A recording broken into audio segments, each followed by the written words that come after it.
Hello guys. तो हम डिलेक्सिकल verb कर रहे थे, तो डिलेक्सिकल वर्ब का एक बार रिवीजन कर लेते हैं, उसके बाद आगे पढ़ते हैं। तो डिलेक्सिकल वर्ब 1-2 मिनट में रिवीजन कर लेते हैं। डिलेक्सिकल वर्ब क्या होती है कि डिलेक्सिकल वर्ब को हम एम्पटी वर्ब भी बोलते हैं या एम्फसाइजिंग वर्ब भी बोलते हैं, जो सेंटेंस में स्ट्रॉन्ग वे दिखाती है किसी चीज़ को कहने का, उसी को हम डिलेक्सिकल वर्ब बोल देते हैं। तो हमने डिलेक्सिकल वर्ब का पैटर्न भी फॉर्मेट भी कर लिया था। क्या था फॉर्मेट लिखा था हमने कि सब्जेक्ट लिखते हैं सबसे पहले, सब्जेक्ट के बाद डिलेक्सिकल वर्ब का यूज होता है, डिलेक्सिकल वर्ब के यूज होने के बाद आर्टिकल का यूज होता है। आर्टिकल क्या होता है? A N the.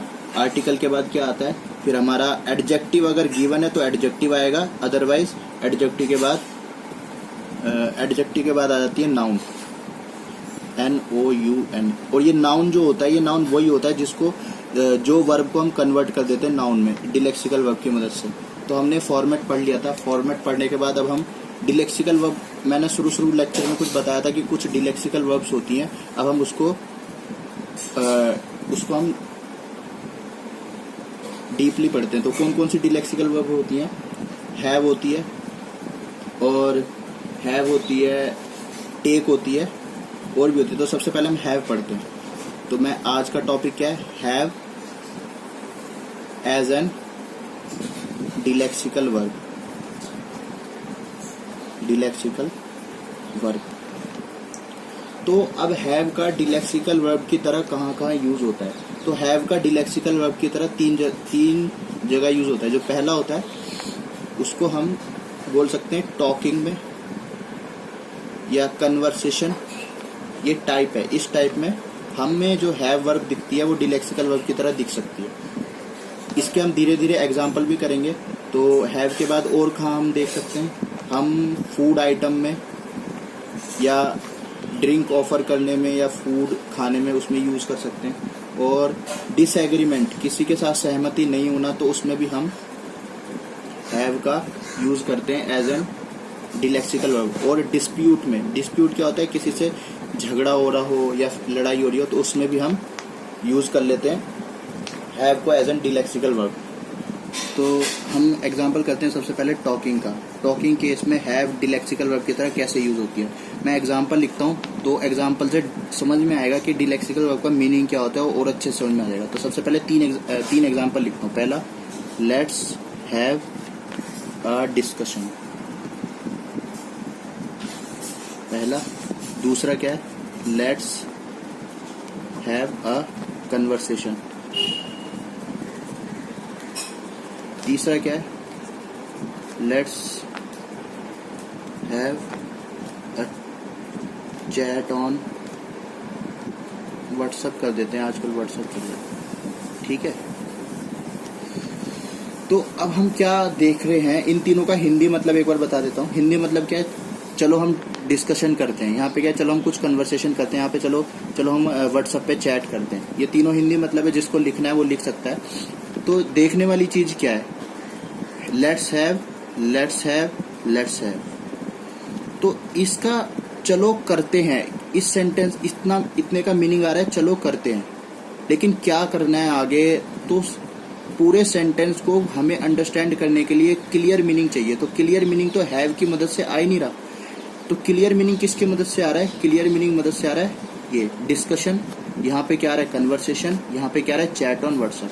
तीनों के सेंटेंसेस अगर मैं हैव के बाद कन्वर्सेशन लगा दूं तो मीनिंग अलग हो जाएगा, हैव के बाद डिस्कशन लगा दूं तो मीनिंग अलग हो जाएगा, हैव के बाद चैट ऑन व्हाट्सएप कर दूं तो मीनिंग अलग हो जाएगा। इसका मतलब क्या है? हैव कैसे काम कर रहा है? हैव एम्पटी की तरह काम कर रहा है। इसलिए हम हैव को यहाँ पर डिलेक्सिकल वर्ब की तरह यूज करता हुआ पाएंगे। तो अब डिलेक्सिकल वर्ब भी समझ में आ गया होगा क्या होता है डिलेक्सिकल वर्ब। डिलेक्सिकल वर्ब, अब यहाँ पे देखो, डिस्कशन जो है, डिस्कशन यहाँ पे आर्टिकल है, आर्टिकल के बाद यहाँ पे हमने नाउन लिखा है, तो ये नाउन हो गया। और आर्टिकल से पहले हैव जो हो रहा है वो डिलेक्सिकल वर्ब की तरह यूज हो रहा है। तो ये फॉर्मेट भी सेटिस्फाई कर रहा है। इसका मतलब क्या है? हैव यहाँ पे डिलेक्सिकल वर्ब है। तो ये हैव के केस में था। अब टॉकिंग के केस में था। फूड के केस में हम देख लेते हैं। अब हम फूड के केस में, फूड एंड ड्रिंक के केस में देख लेते हैं।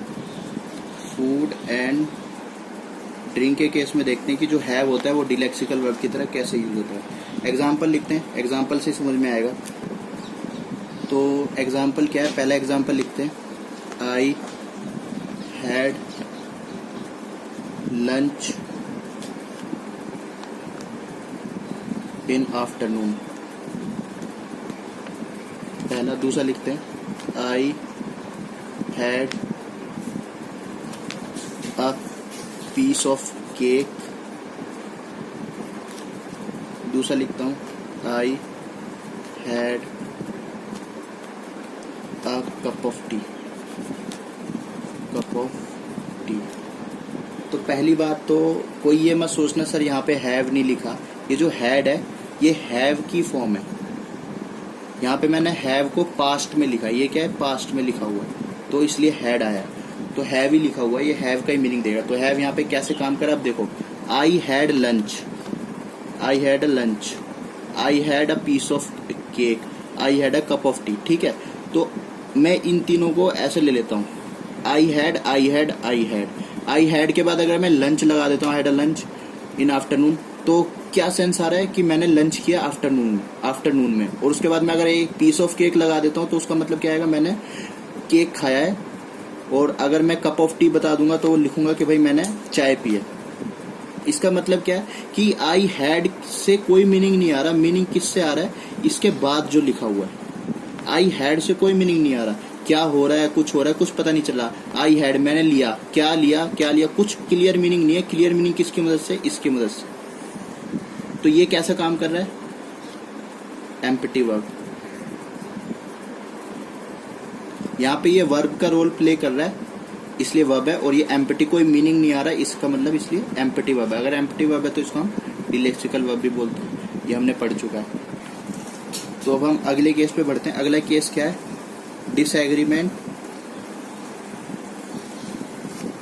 या डिस्प्यूट। डिसएग्रीमेंट या डिस्प्यूट के केस में हम हैव को डिलेक्सिकल वर्ब की तरह कैसे यूज करते हैं, इसके एग्जाम्पल लिखेंगे तो और अच्छे से क्लियर हो जाएगा। क्या है,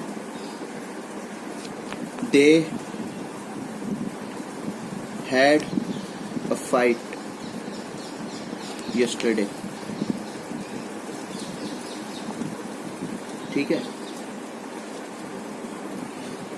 they had a serious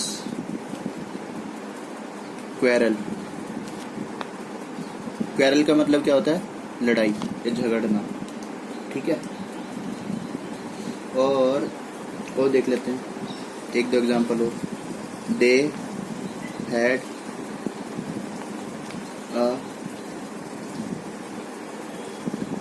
a short holiday. ये डिसएग्रीमेंट या डिस्प्यूट वाले केस में नहीं है, ये मैंने ऐसे लिख दिया, मेरे को अभी याद आ रहा था। तो हम समझने वाले क्या है यहाँ पे, अभी तक हमने देख लिया जो हैड होता है वो एम्पटी वर्ब की तरह कैसे यूज होता है। तो हम डिसएग्रीमेंट या डिस्प्यूट वाले केस में भी हम हैड का यूज कर सकते हैं। अब आप अच्छे से एनालाइज कर सकते हो, जो हैड है, हैड तो पास्ट में लिखा गया है, इसलिए हैव की फॉर्म आई है हैड। ठीक है, तो फाइट हुई है, यहाँ पे सीरियस झगड़ा हुआ है बाद में, तो यहाँ तक तो कोई मीनिंग नहीं आ रहा, उसके बाद ही हमें सारी चीज़ पता चल रही है। जब तक हम ये नहीं पढ़ेंगे तो हम पूरे सेंटेंस का मीनिंग नहीं निकाल सकते। तो आगे तक पूरा सेंटेंस की मीनिंग इस चीज़ के ऊपर डिपेंड है, इसके ऊपर डिपेंड है और इसके ऊपर डिपेंड है, इसलिए हमें ये पढ़ना पड़ेगा। तो हैड का यहाँ भी हैड कैसे यूज हो रही है, डिलेक्सिकल वर्ब। समझ में आ गया। तो ऐसे ही जो हैव होता है वो डिलेक्सिकल वर्ब की तरह भी यूज हो जाता है।